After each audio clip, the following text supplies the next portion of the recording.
Lehigh Valley Discourse on WDIY Community Public Radio. I'm Arnie Lichten, your host this evening. Tonight we will be talking about bicycle safety with our guests, Cat Shop Manager Frank Pavlik, Bicycle Commuter Yannicka Bose, Cat Administrative Assistant Meg Buck, Cat Director Steve Schmidt, Car Free Cat Bike Director Scott Slingerland, and Bethlehem Police Commissioner Jason Schiffer. Welcome, welcome, welcome. Thank you for coming. Scott, Jason, thanks for being here. Why don't you tell us a little bit about yourself? Scott, how did you start cycling? Oh, good evening, Arnie.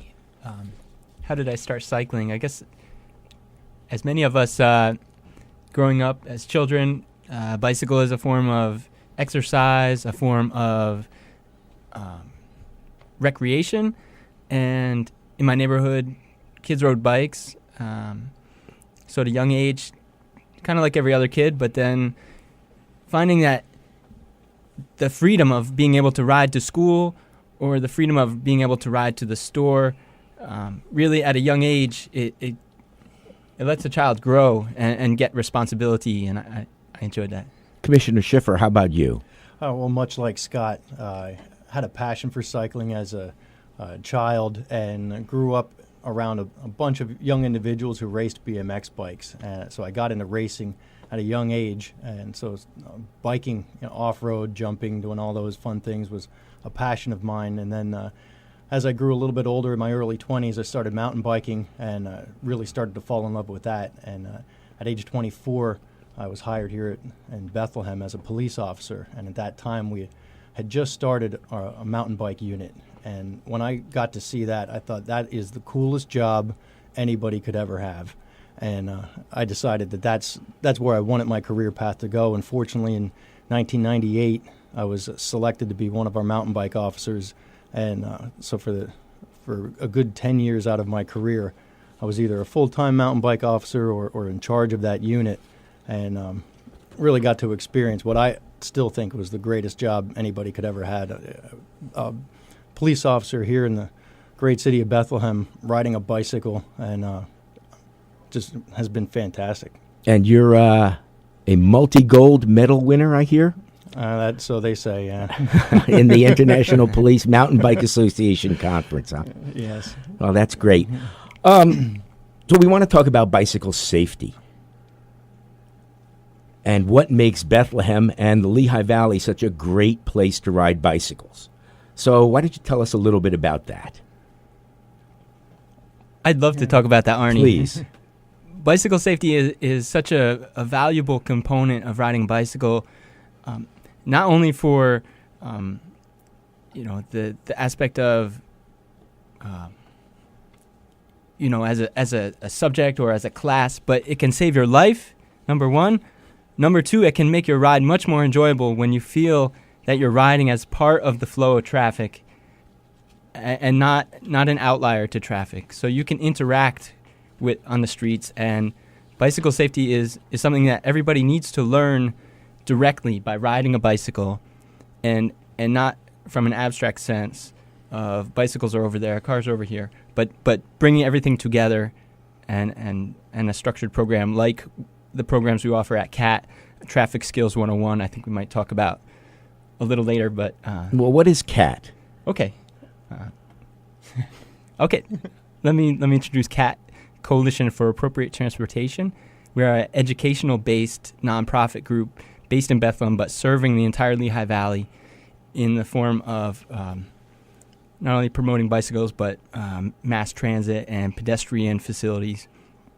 And my role in CAT is to structure the bicycle education program, which is the Traffic Skills 101 class for adults and teenagers over age 14. Basic bike education, which is from ages 5 to 12, which in the last 4 years we've run programs at elementary schools for over 3,000 children.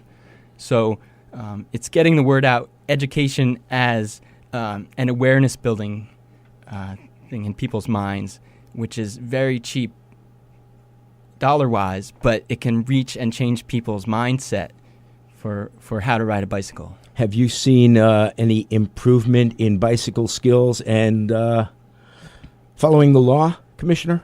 I have. And back to your initial question, about what makes Lehigh Valley, Bethlehem in particular, such a great place for cycling. I truly believe the CAT organization is largely responsible for that. I'd like to say certainly the efforts on the part of the police departments, not only ours but others throughout the Lehigh Valley, have helped.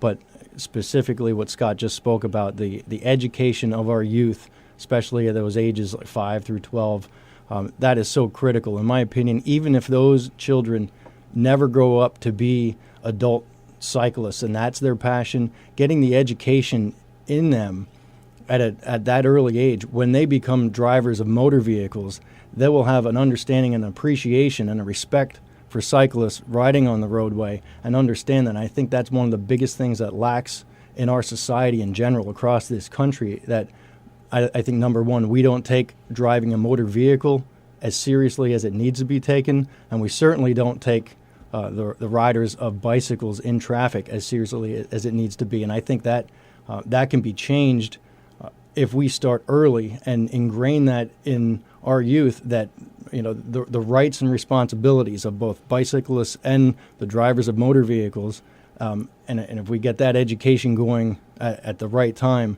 I think we're headed in the right direction. Well, the Pennsylvania State Legislature just recently passed a law mandating a 4-foot passing distance, passing width, you might say, between cars and bicycles. Will this help this at all? That's really hard to say. The legislature passes many laws that are difficult, if not impossible, to enforce. Driving while texting being one of them, and this 4-foot lane width, time will tell. I believe that it's one of those laws that's very difficult, if not impossible, to enforce until something very bad happens, like a vehicle striking a cyclist. Then I think we can say with certainty that the vehicle did not leave 4-foot passing width. Until then, I don't know. I can't see the police being able to enforce that law, with any success. I think it's sending a message to motorists that cyclists, have a right to be in the lane. But I don't know how effective it'll be on the enforcement end. Well, Scott, I know that you promote taking the lane, and would you explain what that means, please? Sure. Okay, Arnie, taking the lane is a tactic that cyclists use to make themselves exactly part of traffic flow, but also to increase their visibility to other traffic that either motorists or other vehicles, large vehicles, when you're in the lane, you are so visible that really they know what you're going to do. So you make yourself not only visible but predictable, and these, Arnie, right? I do. So to be visible, predictable, alert, and assertive are things that cyclists can do to really increase the odds of their safety. Well, back in December, we had an unfortunate accident here in the Lehigh Valley, and I'm sure most of you know about this, where Patrick Yitzma was killed.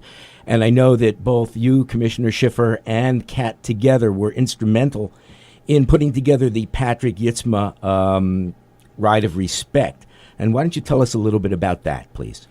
Well, that was a ride of respect, like you said, and it was definitely a ride of awareness, and it brought cyclists from all over our community in tremendous amounts. It was inspirational, to say the least, where we had in excess of 300 cyclists come out and ride throughout downtown Bethlehem, showing our respect for Patrick.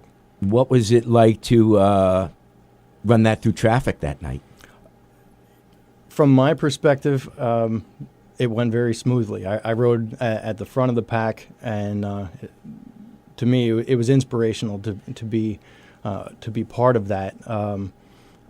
It was amazing, how much space we took up and went through town. But I think it sent a message, to the cyclists in the community and motorists in the community, that we are have a right to use the roadway, and it was moving. Well, we spoke about training cyclists to ride properly. What can we do to train drivers to respect the rights of cyclists on the road? Well, I think one of the things, what CAT is doing, educating our youth, it's one thing that we try to do with the police. We are asked to do bicycle education for various groups, whether they be Cub Scouts or anything like that. And we go out and we send our own certified cyclists. And it's funny, all of the catchwords that Scott was talking about are all the same. I'm an instructor for the International Police Mountain Bike Association, and we teach all kinds of cop stuff, but we also teach, like, the Traffic Skills 101 is a fully integrated part of what we teach every police officer. So we're trying to impart that on the youth that are cycling in our communities. But to teach motorists, I think we need to educate more and maybe even test more on the state level when individuals go for their driver's license to drive a motor vehicle. That test is centered around just that, the operation of the motor vehicle. There's really no testing components on the respect that motorists need to show for the other users of the roadways. And all vehicles Right. have the same rights and responsibilities in Pennsylvania, at any rate, for the use of roadways other than limited access highways, right? That's correct. That's right. I remember, now this is going to date me a little bit, but when I took my driver's test, those many years ago, one of the rules that we learned was you were supposed to honk at a cyclist to let them know you were behind them. Has that changed at all? I think that's changed, yes. I hope so. I think as a cyclist, you start to learn the difference. What's a friendly honk? With being alerting, and I think motorists know that too. So it's appreciated when it's due. But do local police Thank you. ever ticket cyclists for traffic violations? We do. It's not all that common. I would say the majority of the times that a police officer intervenes when a cyclist is doing something wrong, it's dealt with by a verbal warning. But I know the Bethlehem Police Department has issued citations over the last several years, a lot of it for riding on sidewalks in the downtown business area.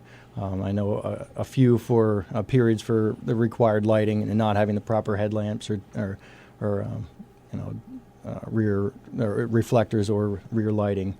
Do you ever ticket for riding the wrong way on a street? I tried to pull up those statistics, but I wasn't able to find anything in particular on that. How about drunk cycling? That we have definitely enforced, absolutely. And you lose your driver's license for that, right? You do, yes. Right along with the same rights and privileges cyclists have with motorists, certainly the penalties are the same. But if you lose your license for driving, even though you've been pulled over for drunk cycling, you can still continue to cycle. You can't take away your bicycle license. That's correct. So there's something amiss there, I think. Scott, what do you think? Arnie, the things that you mentioned, wrong way cycling, riding on the sidewalk, Commissioner Schiffer, you mentioned, as part of the League of American Bicyclists curriculum that we follow, which is called Smart Cycling, we try to catch the highest crash rates of these infractions and practice these skills of riding through downtown Bethlehem, which is our training ground for our classes. Which downtown Bethlehem has so many different traffic situations, multiple lane intersection, left turn lanes, one-way streets, that we can practice these things over and over again until the cyclist is not only knows what to do in theory, but they're confident and they're comfortable. And we get so many cyclists come through that they're afraid to ride in downtown areas or traffic situations just because they haven't had the practice and that to know that they're part of the traffic flow and they have not only responsibilities but rights. So Bethlehem has been called cycling bicycle heaven. Why is that? I think I'll just say what I know. in Bethlehem, the Lehigh Valley overall has a great scale. That if you live and work within a few miles of each other, and you have the things you need, the grocery stores and your friends, and you can basically get where you need to go on a bicycle in a way that's comfortable, and you can talk to your neighbors on a bicycle. I know bicycle police officers. Bethlehem has many. Easton and Allentown also have a large community police department on bicycles, and it really brings people together. So you have that social aspect, and let me just add the environmental aspect. Riding the bicycle, the more people we have riding bicycles, you can really appreciate not only your physical health but the health of the air and these kind of things. And Scott, you no longer own a car, do you? For 4 years, I've been car-free. Car-free. And I love every minute. I love every mile. You commute by bike. You Yes. go. You do your errands by bike, and you do everything by bicycle. Yes. That sounds But great. by choice, because it's amazing. That's great. Well, I'd like to thank you both for being here. This is Lehigh Valley Discourse on WDIY Community Public Radio. I'm Arnie Lichten, and we've been talking to Bethlehem Police Commissioner Jason Schiffer and Car Free Cat Coalition for Appropriate Transportation Bike Director Scott Slingerland about bicycle safety and cycling in the Lehigh Valley. We'll be back with Frank Pavlik and Yannicka Boss after these messages. Push on a pedal, get ya heart started. Push on a pedal, push it down and up again. Push on a pedal, get ya heart started. Push on a pedal, push it down and up again. Get on your bike, sit on the seat, push your feet on the pedals, and ride it all around, ride it all around. Get on your bike, sit on the seat, push your feet on the pedals, and ride it all around, ride it all around.